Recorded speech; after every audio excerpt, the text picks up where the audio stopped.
நீங்கள் தூங்கும் போது கூட உங்கள் மூளைத்தண்டு வேலை செய்யாது. எனவே தூக்கம் என்பது உங்கள் உணர்வை இழப்பது என்று வாதிக்கக்கூடியவர்களும் இருக்கிறார்கள். ஏனென்றால் தூக்கத்தின் போது பிரெயின் ஸ்டெம் எஃபெக்டர் நியூரான்ஸ் வேலை செய்யாது. இந்த மூளைத்தண்டானது ஒரு மனிதன் இறந்து விட்டாலும் வேலை செய்யாது. எனவே மரணிப்பவர் அவரின் உணர்வை இழந்து விடுவார். எனவே இந்த இரண்டும், இந்த தூக்கமும் மரணமும் கிட்டத்தட்ட ஒன்று போல் உங்களுக்கு தோன்றலாம். ஆனால் ஒரு சிறிய வித்தியாசம் உள்ளது. தூக்கத்தின் போது ஏற்படும் உணர்வு இழப்பை நீங்கள் திரும்ப பெறலாம். ஆனால் மரணத்தின் போது ஏற்படும் உணர்வு இழப்பை நீங்கள் திரும்ப பெறவே முடியாது. எனவே இந்த குறிப்பிட்ட காரணத்தை அடிப்படையாக கொண்டு டாக்டர் ஒருவர் மரணித்து விட்டார் என்று சொல்லும் போது அவர்கள் மூளைத்தண்டினுடைய நிலையை மட்டுமே வைத்து கூற வேண்டும், வேறெதையும் வைத்தல்ல. எனவே இதை 1400 வருடங்களுக்கு முன்னரே அல் குர்ஆன் விவரித்து கூறுகின்றது என்றால் நீங்கள் நம்புவீர்களா? தூக்கம் மரணத்தை போன்றதே, மரணம் தூக்கத்தை போன்றதே. அல்லாஹ் அல் குர்ஆனில் கூறுகின்றான்,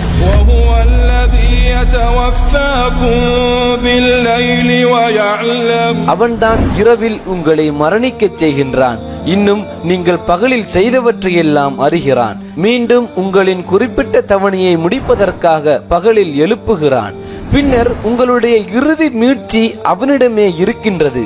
அப்பால் நீங்கள் இவ்வுலகில் செய்து கொண்டிருந்ததை பற்றி அவன் உங்களுக்கு அறிவிப்பான். அல்லாஹ் அஸ்ஸ வ ஜல் இன்னும் ஒரு வசனத்திலே கூறுகின்றான், அல்லாஹு யதவஃபல் அன்ஃபுஸ ஹீன மௌத்திஹா வல்லதி லம் தமுத் ஃபீ மனாமிஹா, உயிர்களை அவை மரணிக்கும் போதும் மரணிக்காதவற்றை அவற்றின் நித்திரையிலும் கைப்பற்றி பின்பு எதன் மீது மரணத்தை விதித்து விட்டானோ அதை தன்னிடத்தில் நிறுத்திக் கொள்கிறான்.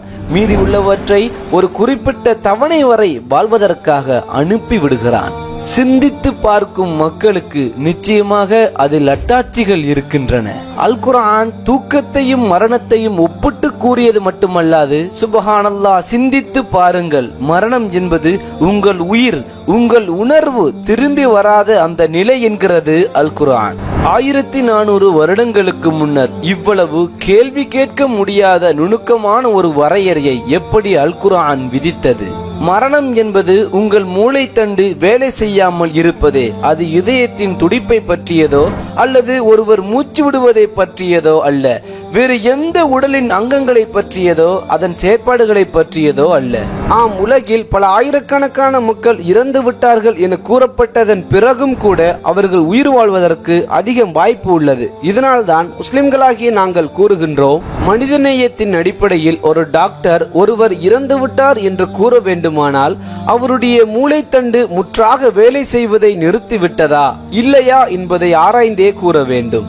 அவர்களின் இருதயத்தை வைத்தோ அல்லது சுவாசிப்பதை வைத்தோ அல்லது வேறு ஏதோ ஒன்றை வைத்தோ கூறக்கூடாது.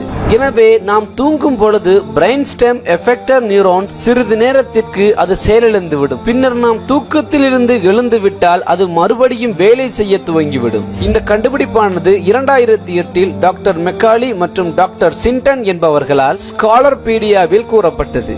அதாவது நாம் தூங்கும் போது நம்முடைய பிரெயின் ஸ்டெம் மூளைத்தண்டில் உள்ள எஃபெக்டர் நியூரான்ஸ் ஹைப்பர்போலரைஸ்ட் ஆகுவதனால் அவைகள் எந்த இயக்கமும் இன்றி செயற்பாடற்றதாக மாறுகின்றது. எனவே இந்த காரணத்திற்காக மட்டுமே நீங்கள் இரவில் தூங்குவதற்கு முன்னர் உங்கள் பிரெயின் ஸ்டெம் நியூரான்கள் டீபோலரைஸ்ட், அதாவது மீண்டும் வேலை செய்ய வேண்டும் என்று இறைவனை பிரார்த்தனை செய்யுங்கள். அதனால்தான் முஸ்லிம்களாகிய நாங்கள் தூங்கி எழுந்ததன் பிறகு அல்லாஹ்வுக்கு நன்றி செலுத்தி பிரார்த்திக்கின்றோம். அல்ஹம்துலில்லாஹில்லதி அஹ்யானா பஅதமா அமாதனா வ இலைஹின் நுஷூர். சுப்ஹானல்லாஹ், எங்களை மரணிக்கச் செய்ததன் பிறகு எங்களுக்கு உயிர் கொடுத்து எழுப்பிய அல்லாஹ்வுக்கே எல்லா புகழும். இன்னும் நாங்கள் அவனிடமே திரும்பிச் செல்வோராக இருக்கின்றோம். சுப்ஹானல்லாஹ், இன்னும் எத்துணை அற்புதங்கள் தான் இந்த அல் குர்ஆனில் இருக்கின்றது.